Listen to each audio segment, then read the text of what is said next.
하나님 말씀 마태복음 1장 11절부터 23절 말씀 우리 같이 보겠습니다.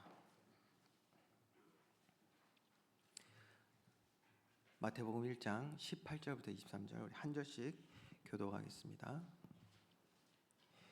예수 그리스도의 나심은 이러하니라. 그의 어머니 마리아가 요셉과 약혼하고 동거하기 전에 성령으로 잉태된 것이 나타났더니 그의 남편 요셉은 의로운 사람이라 그를 드러내지 아니하고 가만히 끊고자 하여 이 일을 생각할 때에 주의 사자가 현몽하여 이르되 다윗의 자손 요셉아 내 아내 마리아 데려오기를 무서워하지 말라. 그에게 잉태된 자는 성령으로 된 것이라.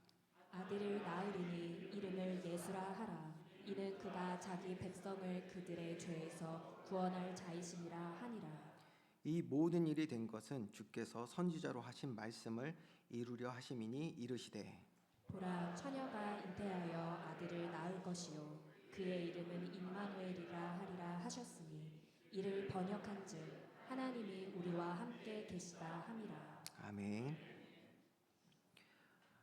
지난 시간 우리가 믿는 믿음, 이 기독교의 본질이 되는 예수 그리스도의 역사성에 대해서 함께 알아봤습니다. 이 역사성이란 말은 예수님께서 실제로 육신의 몸을 입고 이 땅에 우리와 함께 하셨다라는 뜻이죠. 그래서 2025년도라는 시간의 개념이 바로 그리스도께서 이 땅에 오셨음을 증거하고 또 그 꼼꼼한 그 유대인들 있잖아요. 유대인들의 그 아주 꼼꼼함이 있는데 이들의 계보를 통해서도 예수님이 아브라함과 다윗의 자손이심이 확실히 증거되었습니다. 뿐만 아니라 예수님을 가장 배격하고 증오했던 그 유대 사람들과 또 당시 로마 그 역사가들의 기록으로도 예수님이 실존하셨음을 우리가 확인할 수 있었습니다. 자, 그런데요. 오늘 그리고 또 이번 돌아오는 이제 금요 찬양 기도회 때 우리가 함께 나누겠지만 저와 여러분이 가진 이 신앙, 기독교 신앙을 우리가 가졌는데요. 우리가 믿음의 시선을 가지고 지금 이 땅을 바라볼 때 우리의 신앙을 가장 위협하는 것은 여러분 무엇입니까? 저와 여러분의 신앙을 위협하는 게 뭘까요? 여러분 혹시 오늘 예배 자리에 나오시는데 누가 칼, 총을 들고 여러분을 막아서던가요? 그랬나요? 그런 분은 없겠죠. 물론 불신자 가정에서 이렇게 안 좋은 시선을 보낼 수도 있겠지만 쉽게 말하면 우리에게는 종교의 자유가 있기 때문에 예배 자리에 나오는 건 우리의 의지로 이렇게 다들 잘 나오셨을 것입니다. 그럼에도 불구하고 지금 이 땅에는 우리를 위협하는 너무나도 무서운 그런 공격이 있습니다. 그것이 뭐냐? 바로 예수님이 실존하셨음을, 이 역사적인 사실을 지우려는 시도들이 이 땅에 너무 가득합니다. 여러분, 예전에 원로 목사님도 그런 말씀 많이 하셨어요. 만약에 부활이 없다면 우리의 신앙은 아무것도 아닌 것이거든요. 부활뿐입니까? 그런데 지금은요, 부활을 넘어서 예전에는 부활에 대한 논쟁이 많았어요. 이제는 그 정도가 아니에요. 예수님이 실존하지 않으셨다는 거예요.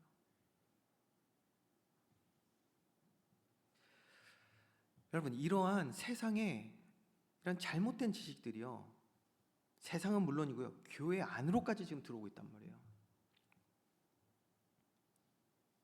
우리가 잘 분별해야 되거든요. 자칫 잘못하면요, 우리가 가진 지식으로 인하여서 우리가 망할 수가 있어요. 한 예를 들어 드리겠습니다.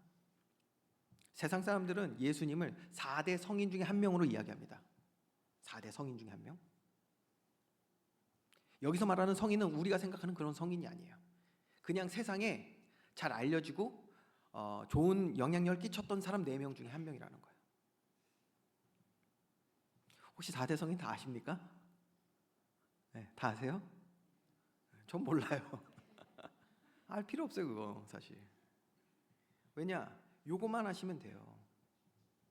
그럴싸하게 예수님을 역사 속에서 중요한 인물로 만드는 것 같지만 이 뒤에는 무서운 공격이 있어요.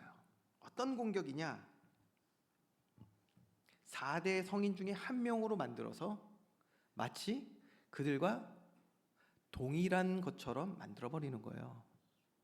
제가 알기로는 4대 성인 중에 소크라테스가 있거든요. 예수님과 소크라테스를 같은 존재로 만들려는 시도가 있는 거예요. 이게 뒤에 깔려 있다니까요. 정말 무섭습니다. 하나님의 신성을, 그렇죠? 예수님은 하나님이시거든요. 하나님이심을 교묘하게 지우려고 하고요.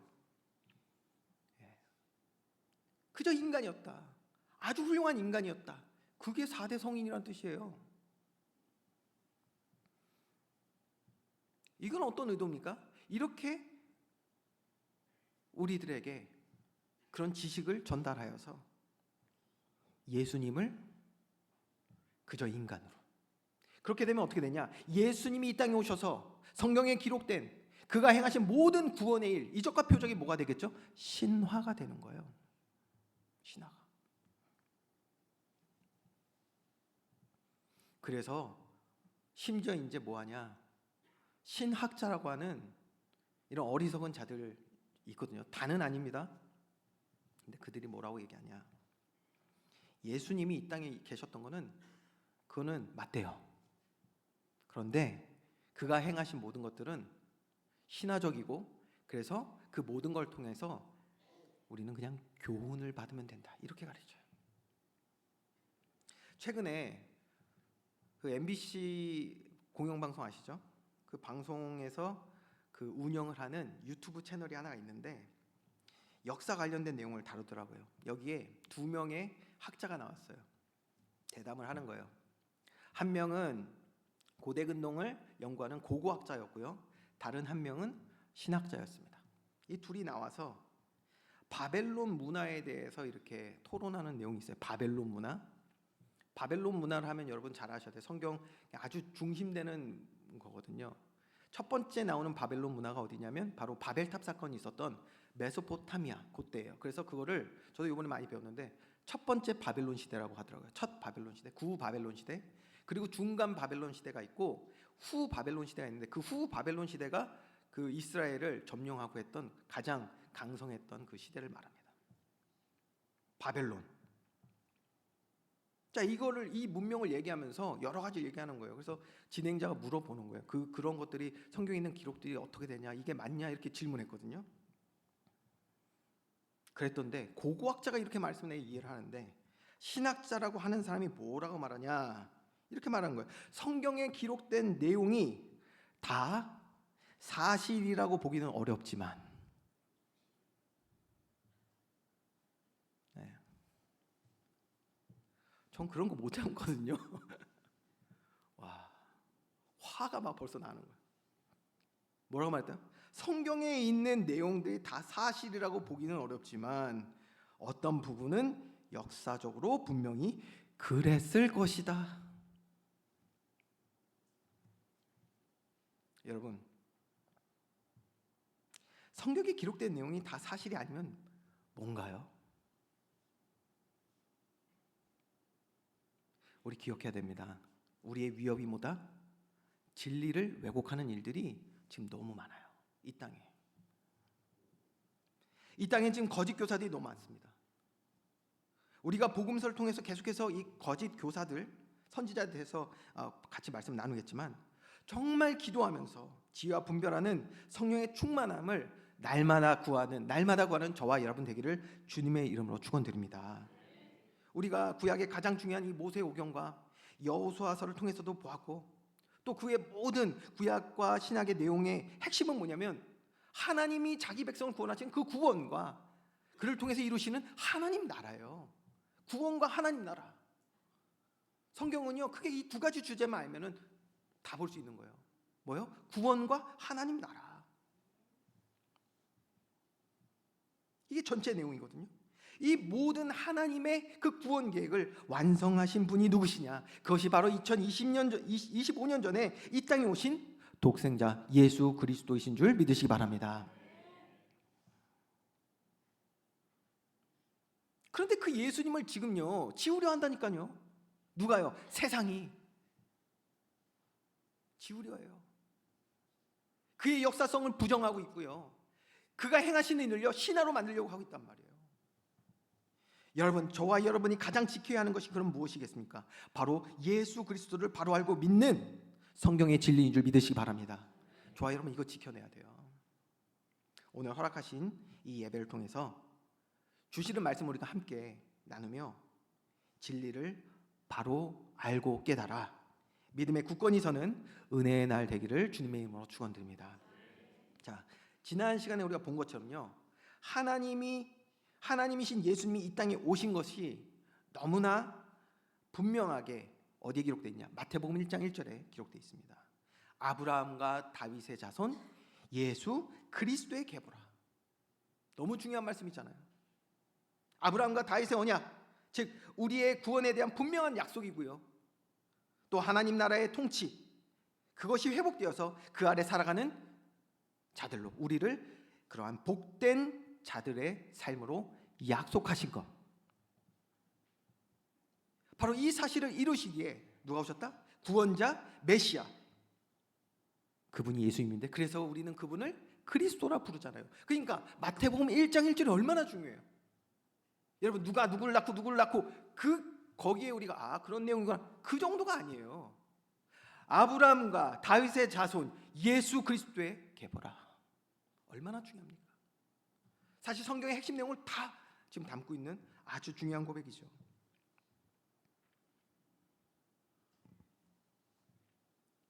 자, 여러분, 저와 여러분은 예수 그리스도의 구원 아래 있는 믿음의 사람인 줄 믿으시기 바랍니다. 이게 우리에게 얼마나 중요한 신앙입니까? 마태복음 1장 1절부터 우리에게 얼마나 중요한 고백인지 몰라요. 그래서 다시 한번 우리가 먼저 이 고백을 서로에게 좀 다시 해야 될 것 같아요. 서로에게 한번 고백해 보겠습니다. 무리가 아닌 예수 그리스도의 제자가 됩시다. 아멘.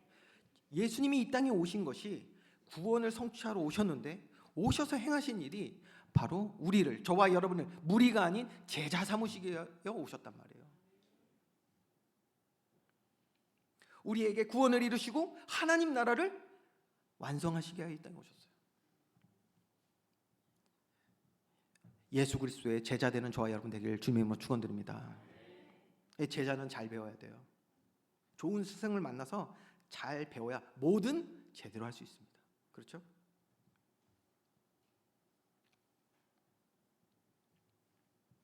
하나님은 우리가 정말 무리가 아닌 제자가 되기 원하시는데, 그래서 예수님이 친히 2025년도 전에 오셔서 주의 백성들 스승이 되어 주셨단 말이에요. 오셔서 모든 말씀을 가르쳐 주셨어요. 그런데 여러분 어떻습니까? 오늘도 주의 성령께서, 성령 하나님이 저와 여러분 가운데 함께 하시며, 마치 예수님께서 이 땅에 오셔서 제자들과 함께 하셨던 것처럼 저와 여러분과 함께 하시며 우리에게 주의 말씀을 가르쳐 주시는 줄 믿으시기 바랍니다. 보혜사 성령님이시잖아요. 그렇죠? 여러분, 근데요, 지난 시간에도 우리 같이 나왔지만 주의 말씀 가르침을 분명히 받았는데, 신앙생활을 5년, 10년, 30년 평생을 해왔는데도 사실 말씀을 듣고 그 말씀 따라 살아가는 게 여러분 쉽습니까? 어렵습니까? 만만치 않아요. 앞으로도 우리가 보겠지만 이미 우리가 이스라엘 백성을 통해서 봤고요.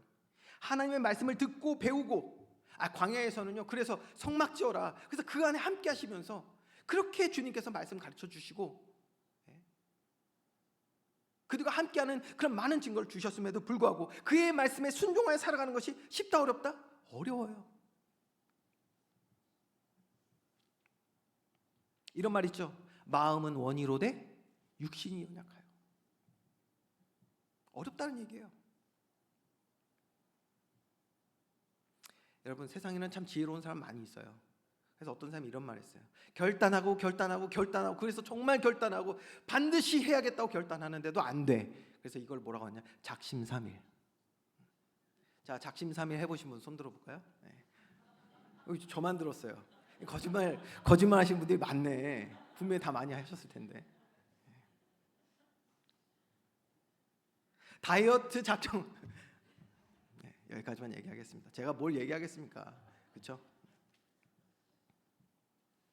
요즘은 시대가 빨라져서요. 작심 3일, 작심 3시간. 네. 아, 나 다이어트 해야겠다 했는데 눈앞에 너무 맛있는 음식이 있는 거야. 그게 뭐라고? 네. 머리로는 알겠는데, 그렇죠? 그래서 작심하고 또 결단하는 왜 안 될까? 왜일까요, 여러분? 몰라서가 아닙니다. 많이 들었잖아요. 결단도 하잖아요. 그런데 안 돼. 이유는 틀린 결단을 하고 있기 때문입니다. 틀린 결단. 뭐가 그럼 틀린 결단이냐? 우리는 머리로 아니까 이제 뭐 한다? 행동을 바꾸면 된다고 생각하는 거예요. 머리로 아니까 행동을 바꾸면 된다고 생각해요. 아, 내가 다이어트 했구나. 아, 그러면은 뭘 하지 말아야지. 여러분, 다이어트 얘기한 김에 더 말씀드릴게요. 다이어트는 어떻게 해야 됩니까? 네? 머리로 안다고 할 수 있습니까? 아니에요. 못해요. 뭐 해야 되냐? 성공한 사람들이 다 얘기하는 거예요. 나중에 그 행위를 그렇게 바꿔도요, 행동을 바꿔도 나중에 뭐 요요 현상도 없고 다시 재복구돼. 그래서 뭐 해야 된다? 습관을 바꾸라는 거예요. 습관을. 음식 습관, 삶의 패턴 이런 거 안 바꾸면 결국 실패한대요.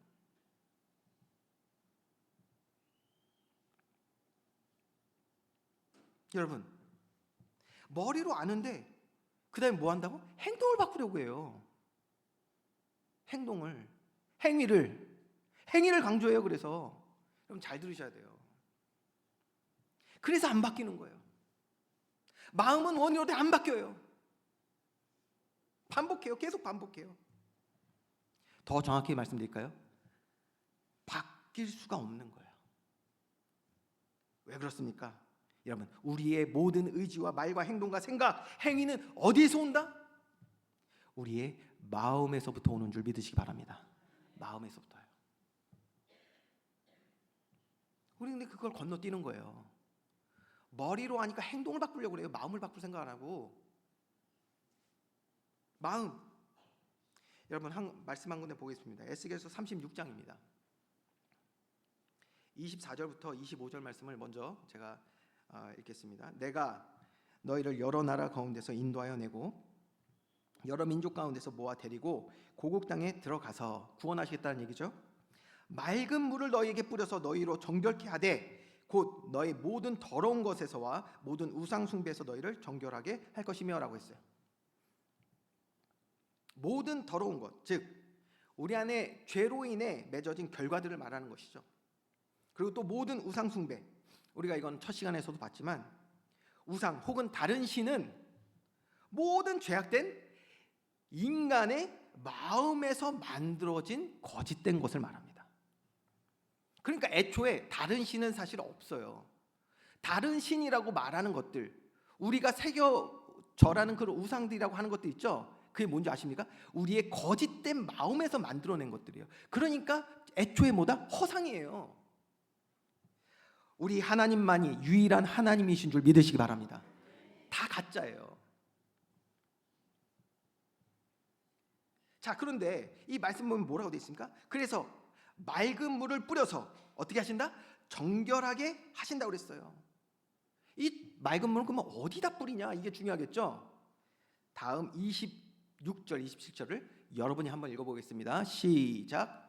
또 새 영을 너희 속에 두고 새 마음을 너희에게 주되 너희 육신에서 굳은 마음을 제거하고 부드러운 마음을 줄 것이며 또 내 영을 너희 속에 두어 너희로 내 율례를 행하게 하리니 너희가 내 규례를 지켜 행할지라. 아멘. 자, 보세요. 인간의 죄가 뿌리 내려진 곳이 어디다? 바로 마음이라는 거예요. 마음. 죄가 깊이 뿌리 내려져서 어떻게 했어요? 그 마음이 굳어진다고 성경은 얘기하고 있어요. 다시 말하면 말씀을 받아들일 수 없게 거부하도록 만들어버리는 거예요. 여러분, 오늘 우리 이거 잘 봐야 됩니다. 왜 그러냐? 우리 마음에 하나님의 말씀에 순종할 수 없도록 굳어지게 만든 그 많은 영향들이 지금 우리가 살아오는 생활에 너무 많았던 거예요. 많았어요. 그러니까 머리로 알되 어디 마음이 굳어져 있으니까 주의 말씀에 순종할 수 없는 것이죠. 그런데 우리는 그걸 모른 채 뭐 합니까? 결단이라고 하고 작심이라고 하면서 자꾸 행동만 바꾸려고 한단 말이에요. 마음이 아니라. 자, 보세요. 그래서 모든 더러운 죄의 열매를 어디에 맺어요? 우리 마음에 맺고 있는 거예요. 그러니 하나님을 알지도 섬기지도 못하게 하고요, 도리어 내 안에 우리 스스로 그 죄악된 마음에서 다른 신을 자꾸 만들어내는 거예요. 하나님보다 더 사랑하고 의지하고 그것을 허상을 만들고 거짓을 만든 다음에 우리가 거기에 엎드린다니까요. 엎드린다는 게 무엇입니까? 거기에 시간을 주고 마음과 정성을 다하는 거예요. 자, 그러니 보세요. 우리의 마음이 회복되지 않는다면, 그래서 이렇게 굳은 마음으로, 죄로 굳은 마음으로 우리가 살아가게 된다면, 아무리 말씀 듣고 믿음으로 살아가려 애써도 할 수 있다 없다? 없는 거예요. 오늘 저와 여러분이 하나님의 말씀에 순종하는, 그래서 기쁨과 감사함으로 그 말씀 지켜 행하는 길이 그럼 무엇입니까? 죄로 물들어서 상한 영혼, 무너진 우리의 마음이 회복되어야 될 줄 믿으시기 바랍니다. 우리의 마음이 지금 얼마나 중요한지 말씀이 너무 많은데 제가 중요한 몇 군데만 볼까 합니다. 먼저 잠언서 4장 23절 말씀을 우리 같이 합독합니다. 시작. 모든 지킬 만한 것 중에 더욱 내 마음을 지키라. 생명의 근원이 이에서 남이니라. 아멘. 마음을 지킨데 왜요? 생명의 근원이 마음에서 나온다는 거예요. 그럼 생명의 근원이 뭐냐? 이걸 원어로 잘 보면 어떤 말이냐면 모든 것이, 생명력을 가진 모든 것이 어디서부터 나온다? 마음에서 나온다, 이 뜻이에요. 그러니까 생명력을 가진 우리의 말과 생각과 행동이 어디서 나온다? 마음으로부터 나온다, 이 뜻이에요. 자, 그러니 하나님은 이렇게 죄로 물들어서 굳어진 마음, 우리의 모든 의지적인 행동들이, 삶의 모습들이 어디서 나오는? 마음에서 나오는데 이 마음이 죄로 굳어져 있으면 안 되잖아요. 그래서 하나님이 이 굳어진 마음, 그래서 하나님의 말씀을 들어도 보아도 깨닫지 못하고 순종할 수 없는 이 상태에 있는 우리들에게 어떻게 하시냐? 신명기 30장 6절에서 8절 말씀, 제가 6절 8절 내용을 제가 읽어드릴게요. 내 하나님 여호와께서 너의 마음과 너의 자손의 마음에 할례를 베푸사. 너무 중요한 말이에요. 할례를 베푸사. 너로 마음을 다하며 뜻을 다하여, 의지죠, 뜻을 다하여 내 하나님 여호와를 사랑하게 하사 너로 생명을 얻게 하실 것이며. 자, 8절. 너는 돌아와. 어떻게 해요? 다시 여호와의 말씀을 청종하고. 여러분, 우리의 마음에 할례가 있을 때 주의 말씀에 청종하여 아멘하고 순종하게 되는 줄 믿으시기 바랍니다. 그 보세요. 내가 오늘 내게 명령하는 그 모든 명령을 행할 것이라. 죄를 미워하게 되는 거예요. 하나님의 뜻을 따라 의로운 주의 백성의 삶을 살아가게 되는 줄 믿습니다. 언제? 마음에 할례가 있을 때. 그러니까 마음에 할례하니까 또 어렵나요? 예, 마음의 할례라는 뜻은요, 우리의 마음밭이 있어요. 그 마음밭을 기경하시겠다는 뜻입니다. 기경하시겠다. 자, 호세아서 10장 12절에서 13절 말씀을 또 제가 읽어드릴게요. 너희가 자기를 위하여, 그러니까 저와 여러분을 위하여 뭐하라? 공의를 심고, 주의 진리의 말씀을 심으라는 거예요. 여러분, 주의 진리의 말씀은 어디에 심을까요? 그리고 뭐한다? 인애를 거두라. 인애란 말은 주의 사랑과 은혜라는 뜻이에요. 그걸 함축한 말이 인애입니다. 인애. 인애하니까 제가 이걸 또 얘기를 안 할 수가 없어요. 1부 때도 얘기했는데, 우리 첫째 하윤이가 이제 태어나기 전에 집에서 이제 우리 하윤이한테 어떤 이름을 이제 지어줘야 되나 하는데 원로 목사님께서 인애라고 해야 된다고. 인애가 아주 가장 좋은 단어다. 인애라고 해야 된다. 제가 딱 들었는데 인애. 그래서 성을 붙여 전인애. 안 돼. 아니야. 그래서 안 했는데 그래서 하윤이 됐어요. 근데 인애 무슨 뜻입니까? 하나님의 사랑과 은혜라는 뜻이에요. 저와 여러분의 마음에 주의 진리를 심고 하나님의 은혜와 사랑을 거두는 저와 여러분 되기를 주님의 이름으로 축원드립니다. 근데 그러려니까 뭐 해야 돼요? 그러려니까 그 다음이에요. 우리의 마음밭에 주의 진리를 심고 그 심은 진리가 자라 열매 맺게 하려니까 뭐 해야 된다? 너희의 묵은 땅을 기경하라. 그게 마음의 할례입니다. 기경해야 돼요. 굳어져 있단 말이에요. 지금 우리가 해야 되는 것이 무엇입니까? 지금이 곧 여호와를 찾을 때니 우리의 마음을 기경하시는 주님을 찾아야 되는 때인 줄 믿으시기 바랍니다. 이게 우리의 때예요. 마침내 여호와께서 오사 공의를 빛처럼 진리를 우리 가운데 풍성하게 하셔서 너에게 내리시리라. 왜 그렇습니까? 그 전에 우리가 어떻게 했습니까? 너희는 악을 밭가라. 우리의 마음이 죄로 가득했다라는 거예요. 우리의 마음이요 죄로 굳어져 있었다라는 거예요.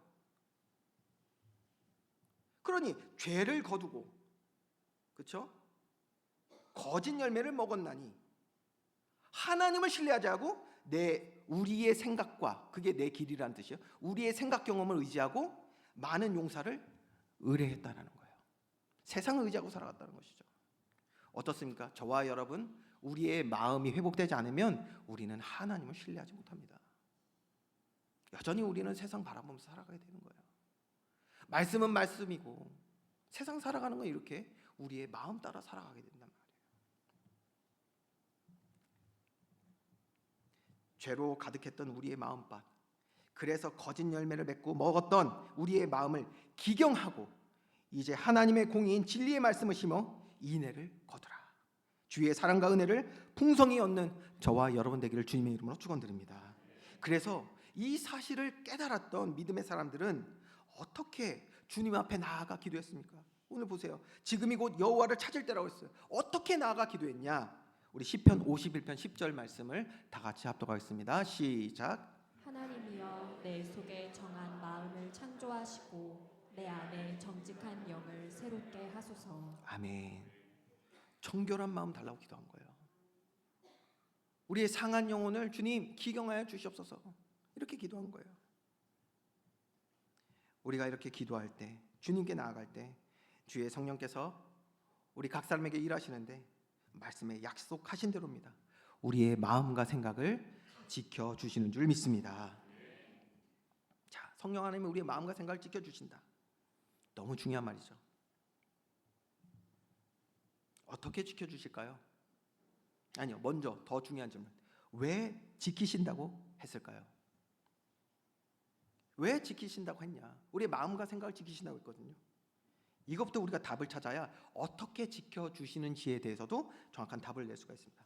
우리는 먼저 창세기 3장 내용을 잘 알고 있습니다. 첫사람 아담과 하와의 타락, 하나님의 자녀로 모든 복을 누릴 수 있는 자들이었어요. 근데 뱀을 통해 역사한 사탄의 거짓에 속아서 하나님이 세우신 법을 어기고 죄를 범하여 영원한 사망에 이르게 되었죠.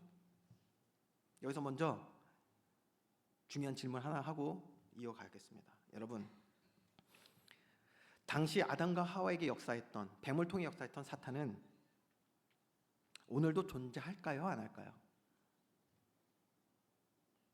오늘 존재할까요? 안 할까요?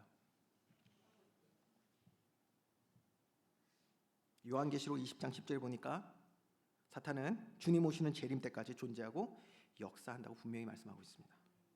그러면 어떤 일을 하고 있냐? 아담과 하와에게 했던 똑같은 일을 오늘도 하는데요. 사탄은 오늘도 삼킬 자를, 여기서 삼킬 자라는 말은 우리의 마음을 장악할, 속여 우리의 마음을 공격할 자를 찾아 두루 다닌다라는 거예요. 그게 베드로전서 5장에 나오는 말씀이죠. 우리의 마음을 삼킬 자. 그래서 구체적으로 이렇게 말씀하고 있습니다. 고린도 후서 4장 4절에 그 중에 이 세상의 신이, 저 사탄이에요, 믿지 아니하는 자의 뭐 한다고요? 마음을 혼미하게 하여, 그 다음 그리스도의 영광의 복음의 광채가 비치지 못하게 함이니 그리스도는 하나님의 형상이니라. 여러분, 사탄이 하는 일이 뭐다? 우리 안에 진리를 알지 못하고 하나님을 바로 알지 못하게 하는 거라는 거예요. 방금 질문 다시 할게요. 악한 영이 오늘도 존재합니까? 안 합니까? 뭐 과학시대다, 증명되지 않은 것은 가설이고 이론일 뿐이다, 여러분 이런 거요 진짜 조심하셔야 돼요. 가랑비에 옷이 흠뻑 젖는다는 말 아시죠? 지금요 세상이요 우리가 알지 못할 때부터 이러한 하나님의 진리를 알지 못하게 하는 많은 사상과 영향들이 우리를 적셔왔어요. 여러분 사탄은 어떤 존재입니까? 막 뿔 이만큼 나가지고 막 침 질질 흘리고 우리 여러분들 잡아먹으려고 하는 그런 무서운 존재입니까? 그렇게 알고 있으면 여러분 속는 거예요. 왜? 그거 보면서 두려워하잖아요. 무서워하잖아요.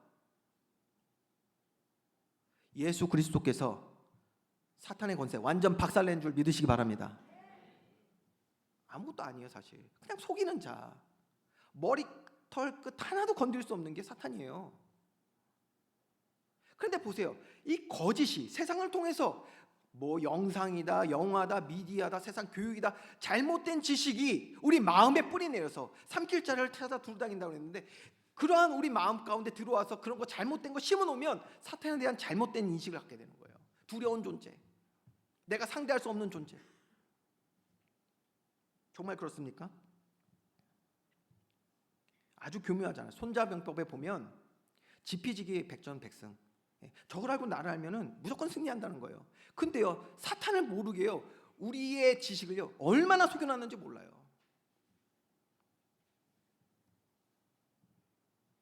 교회 안에서까지요 영적인 생계는 무슨 비과학이고 원시적이고 미신적인 것처럼 그렇게 느끼는 사람들이 있다니까요. 그러니까 안 믿는 거예요. 벌써 그런 말씀들 사탄이 역사하고 있고 우리의 마음을 혼미케 하고 있고. 왜 우리의 마음을 혼미케 합니까? 주의 말씀 못 듣도록. 우리가 정말 받은 복이 뭔지를 전혀 알지 못하게 하도록 육의 사람 만들려고 우리의 마음을 혼미케 하는데 누가요? 사탄이 지금 그렇게 역사하고 있단 말이에요. 근데 그거 모르게 하려고.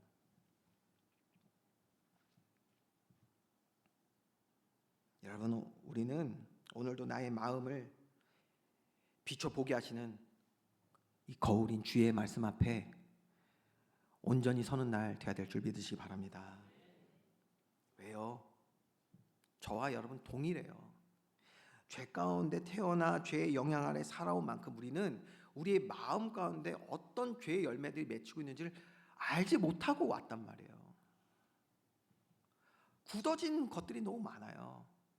순간순간에 내 지식과 경험과 반하는 주의 말씀들을 볼 때 거부 반응도 일어나고요. 못 받아들인다면 오늘 이게 우리가 읽은 중요한 이제 말씀들 가운데 이게 이런 것들이 이제 부딪히는 거거든요. 이 세상 지식, 문화, 모든 경험과 그 영향 아래 살아오면서 이렇게 알게 모르게 우리 마음밭에 얼마나 이 많은 죄악들이 심겨져서 열매를 맺었는지.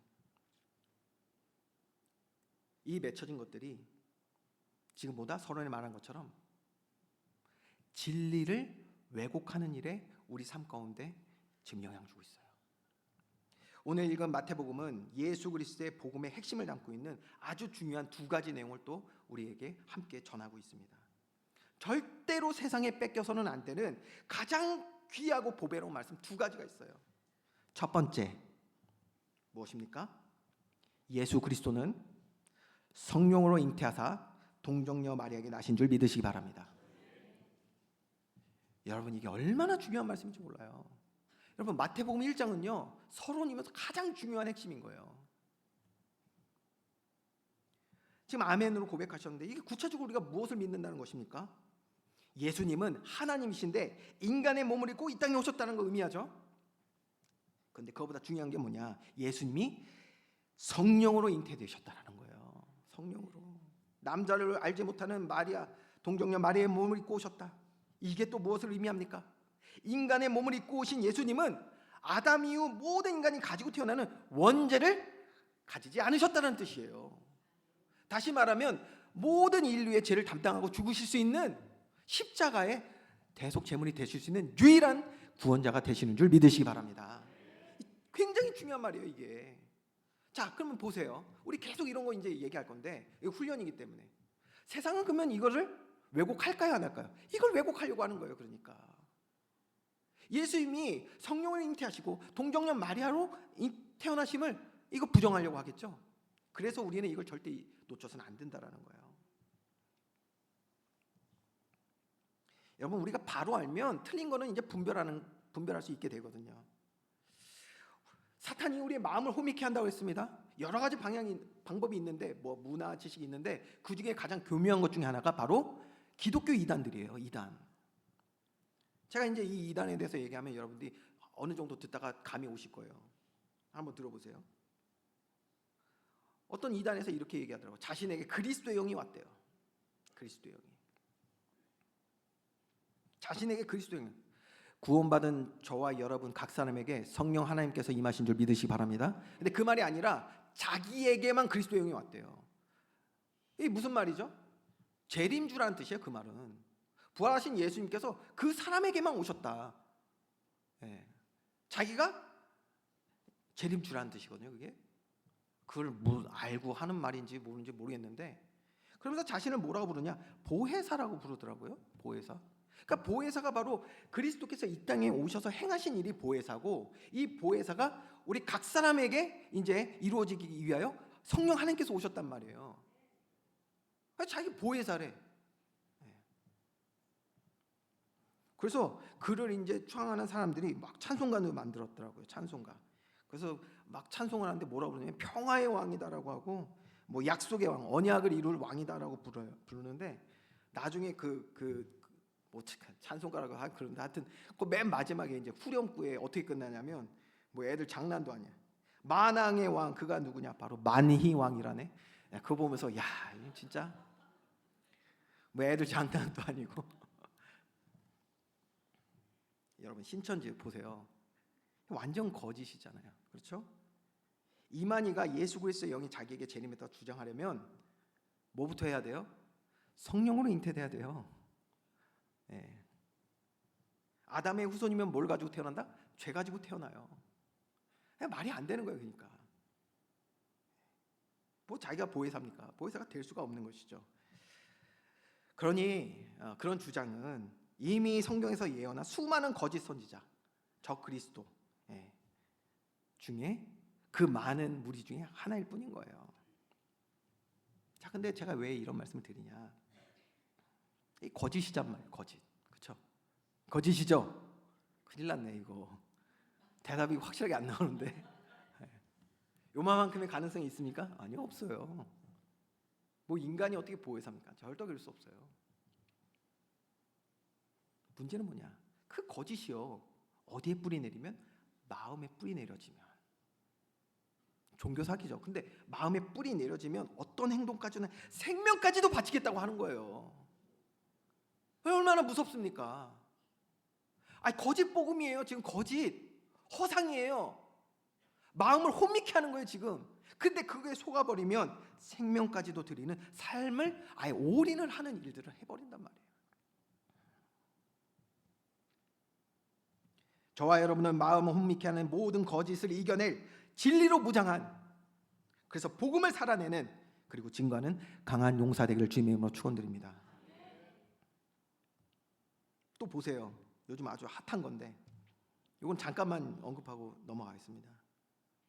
요즘 기독교 진리를 위협하는 것 중에 가장 급진적이고 또 파급력이 좀 강한 것 중에 하나인데, 이 오늘 읽은 말씀을 보면서 뭐라고 얘기하냐면 예수님은 성이 없으시다는 거예요. 성이. 무슨 말인지 이해가 되세요? 왜냐? 남자의 씨 없이 성령으로 잉태되셨기 때문에 남자도 여자도 아니다, 무성이다라고 주장하는 사람들이 있어요. 야, 이게 진짜 참. 그러면서 또 뭐라고 얘기하냐? 이걸 또 그럴싸하게 또 갖다 붙이거든요. 뭐라고 하냐? 그런데 예수님은 하나님과 하나이신 본체시라는 거예요. 하나님이시라는 거예요. 그렇기 때문에 하나님에게도 남성성을 부여해서는 안 된다라고 주장해요. 이해가 되세요? 왜요? 우리가 성경에 뭐라고 우리가 하나님을 어떻게 고백하죠? 하나님 아버지라고 하잖아요. 남성성을 부여하면 안 된대. 성자, 하나님의 아들이라고 부르면 안 된다는 거예요. 이런 단어는 차별적이래요. 편협한 차별이라는 거예요. 세상에. 그래서 미국 하원에서 어떻게 기도했다? 어떤 목사라는 작자가요. 작자라고 할게요. 그거는 지금 목사라고 부르고 싶지 않아요. 근데 뭐라 하냐? 기도하다가 말고 아멘, 워맨이라고 기도를 했어요. 맨이 영어로 남자라는 뜻이거든요. 편협하대. 그래서 워맨이라고 기도를 했어요. 여러분 너무 충격적이실까요? 뭐 얼굴이 다 굉장히 굳으셨는데. 아멘이 우선 그런 뜻도 아니고 바보도 아니고 말이야. 아멘, 워맨이 말이 됩니까? 여러분 성경에선 뭐라고 말씀하고 있습니까? 성경에는 오늘 읽었잖아요. 아들을 낳으리니 라고 했습니다. 좋아, 여러분 성경대로 믿으면 되는 줄 믿으시기 바랍니다. 근데 세상에 이런 많은 영향들이 지금 이렇게 밀려오고 있는 거예요. 그래서요, 많은 나라에서요, 심지어 그 카톨릭 학교, 기독교 학교에서도요, 엄마 아빠라는 단어를 지금 안 쓰려고 하고요. 막 이런 급진적인 일들이 일어나고 있지만 저와 여러분보다 성경대로 믿으면 됩니다. 왜 그렇습니까? 성경이 진리고 모든 지식보다 뛰어난 영원한 하나님의 능력의 말씀인 줄 믿으시기 바랍니다. 금요일 날 이런 얘기 좀 할 거예요. 발이 뭐라 했습니까? 이 초등학문, 여러분 초등학문이 무엇입니까? 그게 지금 세상 지식인데 특별히 그리스 철학이에요. 철학. 근데 많은 세상의 지식과 이론들이 이 철학을 기반으로 하고 있거든요. 세상 그 초등학문에. 문제는 뭐냐면 성경을, 하나님의 말씀을 가르친다고 하는 자들도 이 철학에 사로잡혀 먹은 거예요. 그 이상한 소리를 하는 거예요. 이제 성경에서 뭐라고 말씀해요? 예수님 하나님의 아버지라고 하셨으니 우리도 아버지라고 부르면 돼요. 성경은 예수님이 하나님의 아들이라고 그렇게 고백하고 있지 않습니까? 성경대로 믿으면 됩니다. 왜? 성경이 진리이기 때문에. 여러분 세상 지식이 이렇게 교묘하게 스며들고 있다는 걸 우리는 말씀을 들으며 분별해야 될 줄 믿습니다. 특별히 우리 후대들이 살아갈 이 삶의 현장이요, 이러한 거짓과 속이는 말들로 아주 거세게 다가올 것들이거든요. 이 거짓 사상들이. 그러나 특별히 우리 은혜아비교회 우리 후대들, 또 우리 한국교회, 또 우리가 전 세계 교회를 위해서 기도할 때 뭐 해야겠습니까? 우리 후대들이 믿음으로 바로 자라. 이 거짓된 모든 사상들, 성경의 진리를 반하는 이러한 모든 사탄의 전략들을 이겨내는 정도가 아니라 가볍게 이겨내고 가볍게 이겨내야 돼. 가볍게 이겨내고 바른 복음 누리며 전하는 후대 되기를 우리 기도해야 될 줄 믿습니다. 자, 그럼 절대로 사탄에 뺏겨서는 안 되는 가장 중요한 법의 두 번째는 뭐냐? 다시 본문을 볼까요? 23절 말씀 한번 여러분들 읽어보겠습니다. 시작. 보라, 처녀가 잉태하여 아들을 낳을 것이요 그의 이름은 임마누엘이라 하리라 하셨으니 이를 번역한즉 하나님이 우리와 함께 계시다 함이라. 아멘. 자, 여러분 우리의 마음에 임마누엘의 비밀이 있기를 주님의 이름으로 축원드립니다. 하나님의 자녀된 복된 삶을 살기 원하는 저와 여러분이 절대 지켜야 되는 비밀이 바로 뭐냐? 임마누엘이에요. 임마누엘의 뜻은 간단하죠. 하나님은 우리와 함께 계신다. 근데 여러분 이게 얼마나 크고 비밀한 말인지를 사람들이 잘 인식하지 못하는 것 같아요. 임마누엘. 여러분 주님이 나와 함께 하시면 어떤 일이 일어납니까? 시편 23편에 이렇게 기록하고 있습니다. 여호와가 나의 목자 되시니, 여호와는 나의 목자시니, 그렇죠? 함께 하신단 말이에요. 그럼 어떠? 내게 부족함이 없으리로다. 참된 만족과 행복 있게 되는 줄 믿으시기 바랍니다. 왜요? 하나님과의 바른 관계, 임마누엘, 친밀한 교제 가운데 있게 되는 거예요. 성경은 이러한 자를 뭐라고 하죠? 복 있는 사람이라고 말한단 말이에요. 예수님이 이 땅에 오신 이유가 무엇입니까? 자기 백성을 그들의 죄에서 구원하시기 위해서. 왜 구원하셨습니까? 하나님의 나라를 우리에게 회복하시는, 즉 우리와 함께 하시기 위하여 임마누엘 회복하시기 위하여 이 땅에 오신 줄 믿으시기 바랍니다. 그리고 이것이 뭐다? 이것이 바로 우리의 복이란 말이에요. 이게 우리의 복이에요. 하나님이 나와 함께 하십니다. 우리가 주의 장막에 거함이 이것이 우리의 복인 줄 믿으시기 바랍니다. 우리 찬양하자. 복의 근원 강림하사. 그렇죠? 임마누엘. 복의 근원 대신 하나님이 우리와 함께 하시는 것. 여러분, 그런데 우리는 복을 어떻게 생각하고 있습니까? 임마누엘, 하나님이 나와 함께 하심이 복이라 생각하고 있으신지요? 아니면 보이는 세상에 내가 바라고 원하고 이루고자 하는 것을 복이라고 생각하고 있지는 않으십니까? 나에게 복은 무엇입니까? 정말 하나님하고 교제하는 임마누엘을 누리는 예배보다 내가 원하는 육신의 복을 위해서 우리는 마음과 정성을 다하고 있지는 않습니까? 성경에서는 뭐라고 얘기하고 있습니까? 우리가 회복하고 우리가 누려야 될 복은 임마누엘이라는 거예요. 임마누엘. 여호와가 나와 함께 하시면 내게 부족함이 없습니다. 그가 나를 푸른 초장 실만한 물가로 인도하실 줄 믿으시기 바랍니다. 우리가 사망의 음침한 골짜기를 다닐지라도 해를 두려워할 필요가 없어요. 왜? 주께서 나와 함께 하시니까. 이게 우리의 복인 줄 믿으시기 바랍니다. 하나님 나의 아버지 되심, 그와의 친밀한 교제, 이게 복인데 세상은 우리의 복을 속여놨단 말이에요. 세상은 우리의 복을 임마누엘이라고 느끼지 못하게 만들었어요. 돈이 복이라는 거예요. 명예가 복이라는 거예요. 권세가 복이라는 거예요. 이렇게 오래전부터 아이들에게 말해볼까요? 우리 학생들에게 복이 무엇입니까? 임마누엘이에요? 아니요. 좋은 대학 가는 거. 누가 그렇게 말했습니까? 세상이 그렇게 속였다니까요. 근데 아이들이 그렇게 젖은 거예요. 정말 복됩니까? 부족함 없습니까? 좋은 대학 갔더니 부족함이 없습니까? 사람이라는 거예요. 복이. 사람. 만족이 있습니까? 치고받고 안 싸우면 다행이지.